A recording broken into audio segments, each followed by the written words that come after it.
Kasih tepuk tangan dong buat Ko John. Oke, shalom gereja aja. Waduh, kayaknya masih kurang semangat ya. Shalom gereja aja. Wah, puji Tuhan. Ini saya ditemenin sama istriku yang cantik hari ini. Aku mau share duluan. Oke. Pertama-tama aku mau minta maaf dulu sama Ko John karena ayat yang tadi udah aku kirim dan PPT-nya hapuskan saja. Karena tiba-tiba Tuhan mengubah semua message yang mau disampaikan hari ini. Hari ini very simple, tapi tiba-tiba Tuhan membawa aku untuk mau share di Markus 6 ayat 30.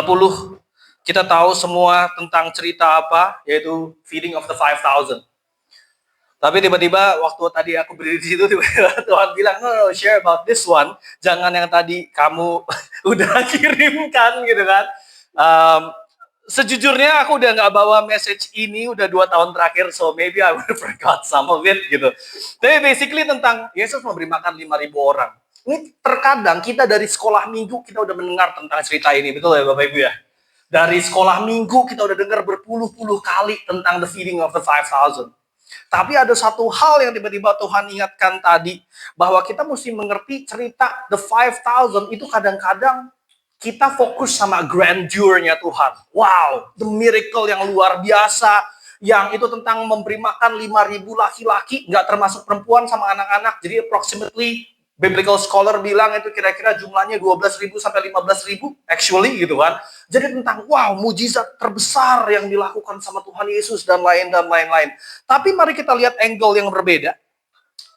Saya bacakan dulu Markus 6 ayat 30 sampai nanti berhentinya di mana nanti kita lihat ya.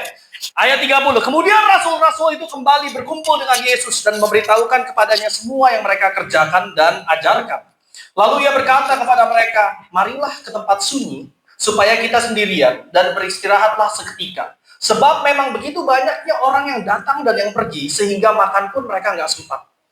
Maka berangkatlah mereka untuk mengasingkan diri dengan perahu ke tempat yang sunyi. Tetapi waktu mereka bertolak, banyak orang melihat mereka dan mengetahui tujuan mereka. Dengan mengambil jalan darat, segeralah datang orang dari semua kota ke tempat itu, sehingga mendahului mereka. Ketika Yesus mendarat, ia melihat sejumlah besar orang banyak, maka tergeraklah hatinya oleh belas kasihan kepada mereka, karena mereka seperti domba yang tidak memiliki gembala. Lalu mulailah ia mengajarkan banyak hal kepada mereka. Pada waktu hari sudah mulai malam, datanglah murid-muridnya kepadanya dan berkata, tempat ini sunyi dan hari sudah mulai malam. Suruhlah mereka pergi supaya mereka dapat membeli makanan di desa-desa dan di kampung-kampung di sekitar ini. Tetapi jawabnya, kamu harus memberi mereka makan. Kata mereka kepadanya, jadi haruskah kami membeli roti seharga 200 dinar untuk memberi mereka makan? Tapi ia berkata kepada mereka, berapa banyak roti yang ada padamu? Cobalah periksa. Sesudah memeriksanya, mereka berkata, 5 roti dan 2 ikan. Lalu ia menyuruh orang-orang itu supaya semua duduk berkelompok di atas rumput hijau. Maka duduklah mereka berkelompok, ada 100, ada 50 orang. Lalu kita semua tahu ceritanya ya. Lalu teman-teman, basically di sini adalah bahwa Tuhan Yesus tuh kalau dilihat, banyak sekali orang yang selalu mengikuti Tuhan Yesus, betul ya? Pada saat dia mau kemanapun, pada saat orang tahu, oh itu Yesus. Tapi kenapa orang-orang itu mengikuti Yesus? Kenapa Tuhan Yesus banyak followernya? Kalau zaman sekarang kita di Instagram, di TikTok, banyak banget follower-followernya gitu kan. Tuhan Yesus punya banyak follower, teman-teman. But the question is why? Kenapa orang berbondong-bondong ngikutin Yesus? Jawabannya adalah karena Tuhan Yesus terkenal dengan mujizat-mujizatnya. Jadi banyak orang yang mengikuti Yesus hanya karena miracle. Karena mereka pengen dapat mujizat. Karena mereka expect mujizat yang dilakukan sama Tuhan Yesus. Udah mulai terkenal. Orang buta mulai melihat, orang lumpuh berjalan, cerita-cerita itu terkenal. Jadi banyak orang yang mengikut Tuhan Yesus untuk mencari mujizat, teman-teman. Tapi kita lihat di ayat ini adalah bahwa pada saat mereka berkumpul, Tuhan Yesus ngomong fokusnya apakah kepada the crowd? Apakah kepada follower-follower tersebut? Tidak. Fokusnya Tuhan Yesus adalah kepada murid-muridnya. Dia selalu nanya ke tempat yang sunyi, melipir kepada murid-muridnya. Bahkan the feeding of the 5,000, mujizat yang kita anggap besar dan tentang grandeur-nya Tuhan, glory-nya Tuhan, it's not about the 5,000. It was always about the disciples. Ya. Itu adalah bagaimana Tuhan menanya, kalau misalnya kita baca yang di Matius, dia tanya, Filipus, menurut kamu gimana? Oh iya, kita duit 200 dinar pun gak cukup buat beliin makanan ini. Andreas, menurut kamu gimana? Oh, menurutku ya di sini ada sih 5 roti 2 ikan gitu kan. Jadi kita mesti, Tuhan Yesus ngetes bagaimana cara pikir dari murid-muridnya. Dan teman-teman, di sini kalau kita lihat, aku mau cepet aja. Basically, the feeding of the 5,000. Ada berapa roti dan berapa ikan, teman-teman? 5 roti dan 2 ikan. Anak-anak sekolah minggu pun tahu tentang itu kan. Yuk kita lihat di Markus pasal 8. Ini seperti deja vu gitu ya, teman-teman. The feeding of the 4,000. Yesus memberi makan 4.000 orang di situ. Kita lihat polanya sama juga. Pada waktu itu ada pula orang banyak di situ yang besar jumlahnya, dan karena mereka tidak mempunyai makanan, Yesus memanggil murid-muridnya dan berkata, hatiku tergerak oleh belas kasihan kepada orang banyak ini. Sudah 3 hari mereka mengikuti aku dan mereka tidak mempunyai makanan. Ya, di bawah murid-muridnya menjawab, bagaimana di tempat yang sunyi ini orang dapat memberi mereka roti sampai kenyang. Kita lihat, teman-teman. Ini baru 2 pasal berikutnya. Markus 6 dan Markus 8. Tuhan Yesus baru memberi makan 5.000 orang. Pas mau memberi makan 4.000 orang, murid-muridnya nanya lagi, gimana di tempat yang sunyi ini orang dapat memberi makan roti sampai kenyang? You just experience a big miracle yang Tuhan Yesus lakukan 2 pasal sebelumnya. I believe dalam jangka waktu belum terlalu lama. But yet again you question. Dan di sini polanya sama. Tuhan Yesus nanya sama murid-muridnya. Bagaimana nih? Ada apa? Ada berapa roti yang ada di kamu? 7. Teman-teman coba kita pikirin. Think about this. The feeding of the 5,000 and the feeding of the 4,000. Tuhan Yesus selalu satu, fokus sama murid-muridnya. Setuju ya? Di sini juga ditanyakan Tuhan Yesus fokus sama murid-muridnya. Dan yang kedua, yang terpenting. Kalau misalnya kita mikir matematika, siapa yang suka matematika di sini? Ya, ada. Kalau kita mikir matematika, Bapak Saudara, kalau 5.000 orang dikasih makan sama Tuhan Yesus pakai 5 roti, berarti kalau misalnya mau 4.000 orang, harusnya berapa roti cukup? Kalau kita hitung matematikanya, berarti harusnya 4 ya? Ya kan? 5.000, 5 roti. Ya kan? Ikannya sama, beberapa. Beberapa di sini, mungkin lebih dari 2 juga gitu yang di sini. Yang di Markus 6, 2 ikan gitu kan. Tapi harusnya 4 roti cukup, betul kan? Kita ngitung run rate-nya aja. Kalau run rate-nya 5 roti bisa buat makan 5.000 orang, kalau 4.000 artinya 4 roti cukup. Tapi di sini 7. Kenapa Tuhan Yesus pakai 7-7-nya? Bisa nggak Tuhan cuma pakai 4 roti doang? Bisa. But why? Untuk makan notabene lebih sedikit, 4.000 orang, Tuhan Yesus pada saat ditanya, ada berapa roti yang ada sama kamu? 7. Tuhan Yesus minta 7-7. Kenapa teman-teman? Karena Tuhan Yesus mau all of you. Kalau kita punya 1, Tuhan Yesus akan minta 1 itu. Kalau kita punya 5, Tuhan Yesus mau 5-5-nya dari kita. Kalau kita punya 7, Tuhan Yesus mau 7-7-nya kita kasih sama dia. Teman-teman, again, this is all about disciple. Kita di sini bukan followernya Tuhan Yesus, tapi kita mau jadi murid Tuhan Yesus. Kata-kata follow me, pada saat tadi baru di gereja pagi, saya juga ngomong hal yang sama. Kata-kata follow zaman sekarang itu udah sangat di-dilute sama sosial media. Karena dianggapnya follow itu artinya kita bisa nge-track kehidupannya seperti apa, betul ya? Tapi sebetulnya pada saat Tuhan bilang, follow me, itu artinya jadilah, hiduplah seperti cara aku hidup. Bukan cuma nge-track, oh Tuhan Yesus lagi di sini, lagi ngasih makan 5.000 orang, lagi ngebaptis orang, lagi bikin mujizat. Enggak, itu nggak penting buat dia. Kata-kata follow me artinya hiduplah seperti aku. Jadi teman-teman di sini, malam hari ini kita cuma mesti ingat sore hari ini. Pada saat kita punya berapa, it doesn't matter. Mau 1, mau 5, mau 7, mau 10 yang kita punya, serahkan semuanya sama Tuhan. Dan Tuhan akan mengubah berapapun itu menjadi multiplier yang tidak terhingga. Amin. Tapi semuanya itu harus kita berikan. Kalau kita punya 5, kita cuma kasih 4. Itu mau work. Sore hari ini teman-teman, aku cuma mau tinggalin pesan ini.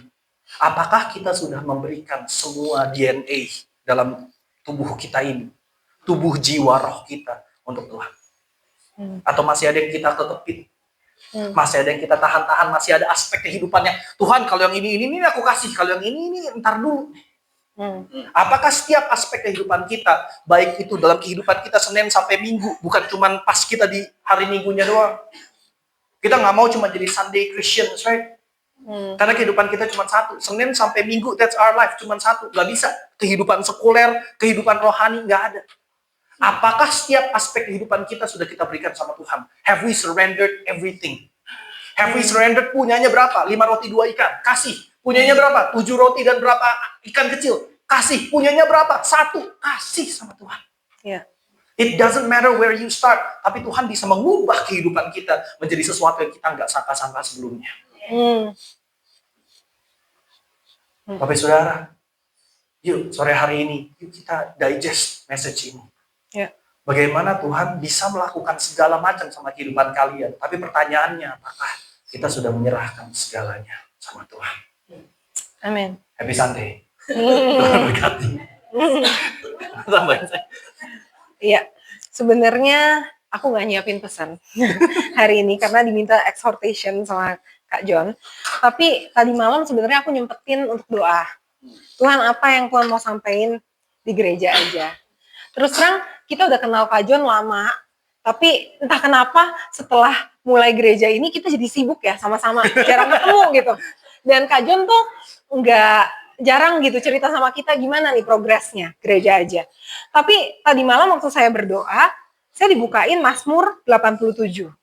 Dan saya percaya I just wanna release this firman ya buat gereja ini gitu. Dimana saya pertama kali hadir di tempat ini. Mazmur 87 ayat 3 sampai 5 begini bunyinya. Hal-hal yang mulia dikatakan tentang engkau ya kota Allah. Aku menyebut Rahab dan Babel di antara orang-orang yang mengenal aku. Bahkan Filistea, Tirus dan Ethiopia dibilang ini dilahirkan di sana. Tetapi tentang Sion dikatakan seorang demi seorang dilahirkan di dalamnya. Dan dia yang maha tinggi menegakkannya. Terus aku tanya sama Tuhan, Tuhan maksudnya apa? So I pray and I dig, Rahab ini menggambarkan apa gitu ya. Dan aku kayak, nggak tahu aku cuma dapetin gini, melalui gereja aja, Tuhan tuh ingin membuat tempat ini jadi tempat kesukaannya Tuhan. Menjadi disebut the city of God, kotanya Allah, kediamannya Allah. Mungkin saat ini teman-teman sekalian di sini belum bisa lihat ini.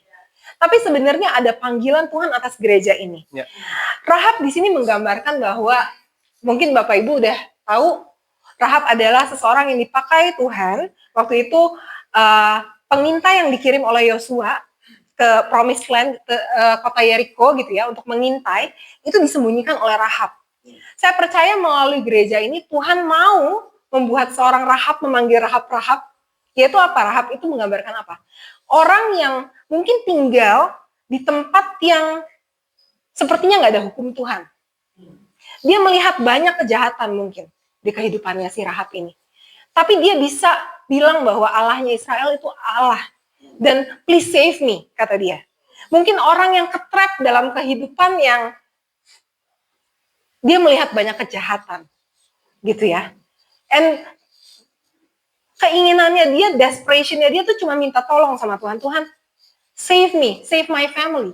Dan itu yang Tuhan lakukan buat dia. Aku nggak tahu apa latar belakang teman-teman di sini semua. Tapi mungkin ada di sini Rahab, seperti Rahab. Rahab dikatakan orang yang kotor.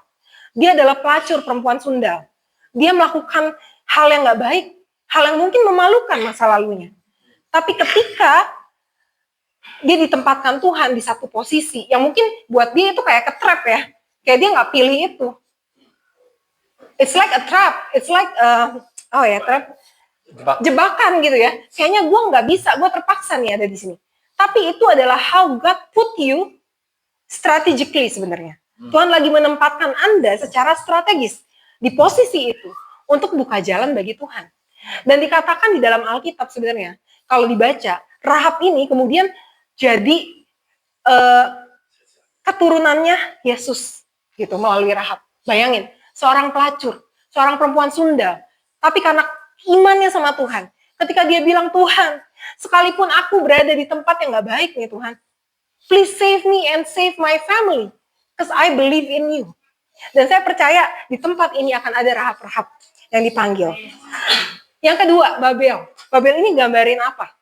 Babel ini menggambarkan tentang waktu bangsa Babilonia itu bikin tower. Dibilang di dalam Alkitab, they try to build tower that goes into heaven. Bicara mengenai apa? Mereka mau bikin kebanggaannya mereka. They are nation yang self-reliant gitu ya, yang mengandalkan diri sendiri. Dan Tuhan mau memanggil di tempat ini, saya percaya, orang-orang yang sudah terbiasa memakai kekuatannya sendiri mungkin dalam hidup ini. Tapi Tuhan mau memanggil Anda untuk mengenal Tuhan di tempat ini. Lalu yang ketiga, Filistia. Filistia itu bicara mengenai orang-orang kuat. Aku research sedikit, ya. Filistia itu dibilang uncircumcised people with advanced technology and formidable military. Lucu ya, orang-orang kuat, orang-orang yang kayaknya punya power gitu ya. Itu juga akan dipanggil sama Tuhan. Mereka yang belum dikuduskan sama Tuhan. Mereka yang mungkin pakai kekuatan hal-hal dunia gitu. Dan yang terakhir, Tyre and Ethiopia, itu bicara mengenai people of wealth and trade, yaitu marketplace.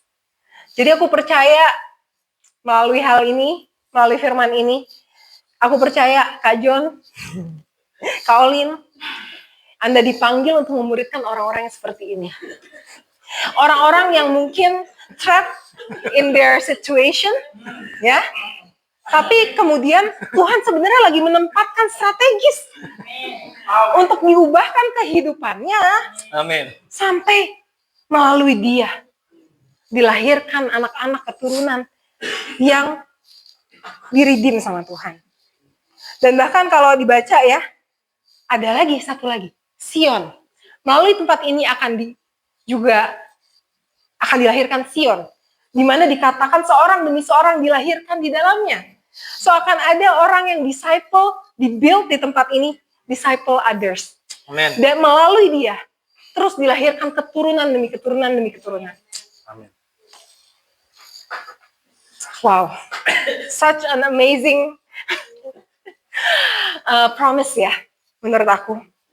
Aku nggak tahu apa yang teman-teman di sini lagi hadapi, tapi aku mau ngajak yuk kita semua di worship night ini, aku mau ngajak kita berdoa, and we decree and we agree sama Tuhan tentang janji Tuhan ini atas tempat ini. Amin.